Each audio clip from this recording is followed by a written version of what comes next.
Now, as we already found out in our discussion today, it's hard to talk about Titanfall without mentioning Call of Duty, right? Yep. True. Another one of our viewers, Mark Clifford. The dog? Yes, Mark Clifford the dog. Writes in asking... Woof, woof, my kid woof, loves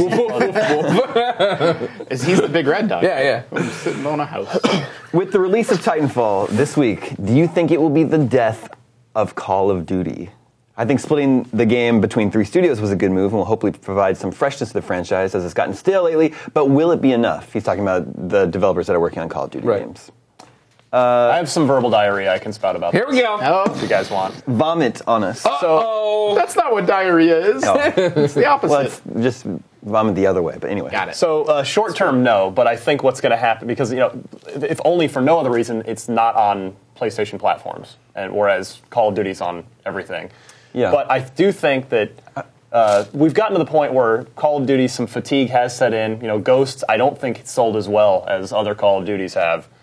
And I think Titanfall, the mechanics are so much fun, and it really is designed for people who like Call of Duty. The mechanics are so much fun. Aransky's B-roll is the training modules of here's how you... don't put it off, you coward! But Once anyway, again, I source most of the V-rolls, so it's not Aransky's fault. Sorry, Mike Aransky. But I do think that word will spread I think there's going to be a long tail for Titanfall, partially because I think word will spread in the Call of Duty community. Oh, man, you got to check this out. This game's rad.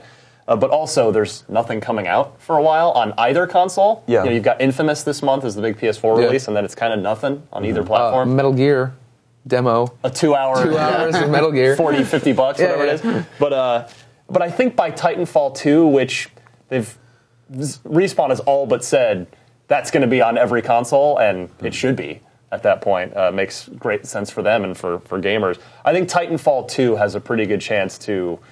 if not maybe quite overtake Call of Duty, at least take a huge chunk of its market share. My question for that, though, is how far out is that?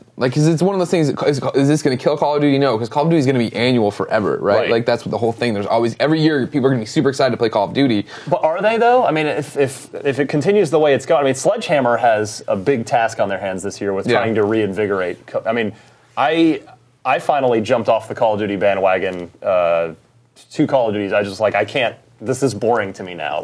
It's all Call of Duty is to me is pull the left trigger to hone in on a guy. Pull the trigger. It doesn't matter what gun you have. Literally doesn't matter. You could shoot anyone with any gun. Doesn't make a difference.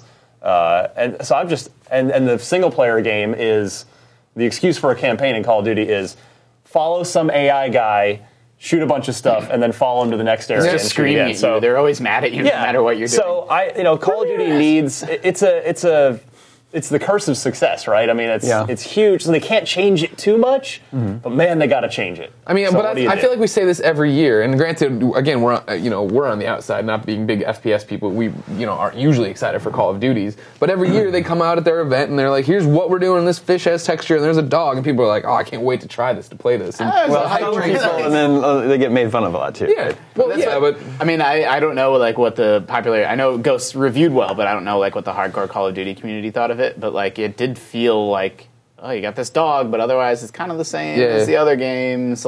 They need to mix it up, and they will. Agreed, and I think they know that.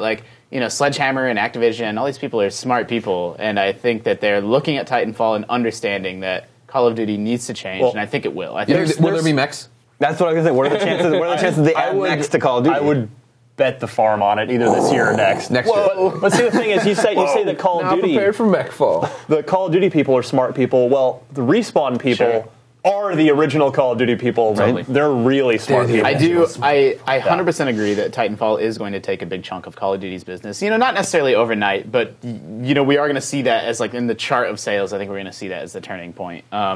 But like I said, the counterpoint, or what that hinges on, is how much are they willing to take a risk on Call of Duty, and how much will they innovate with it.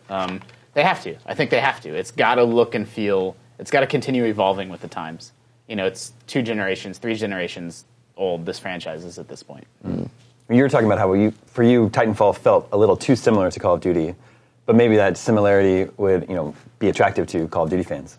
Could be, yeah. I mean, I think that's Totally intentional. That it's maybe like the Titanfall is just Call of Duty, but just different enough to feel. Yeah, I mean, I don't think that's a coincidence. I think that it's intentional that you can pick up, a Call of Duty fan can pick up Titanfall and understand immediately how to play. Well, look, even the fonts are the same font. Like the on-screen fonts are the same ones as in Call of Duty. That is not none of accident. that stuff's a coincidence for sure.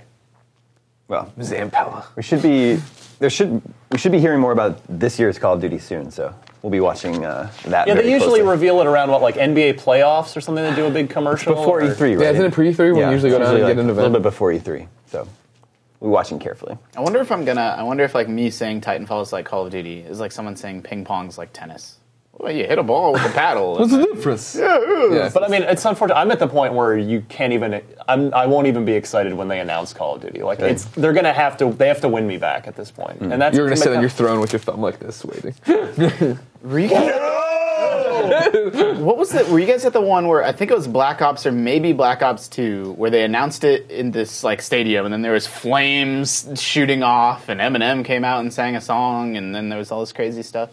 There was a That sounds Activision about- that event. sounds- That's every Call of Duty, isn't it? There was that E3 party where they're like, remember where Tony Hawk was going to do skate tricks? And Yeah, like, that's what I'm talking about. Yeah, that was just an Activision party at E3. Oh, but And then they Tony Hawk's like, sorry, we can't use the ramp. We're like, oh, okay. Weird. Anyway. It was weird for Tony Hawk. It was weird.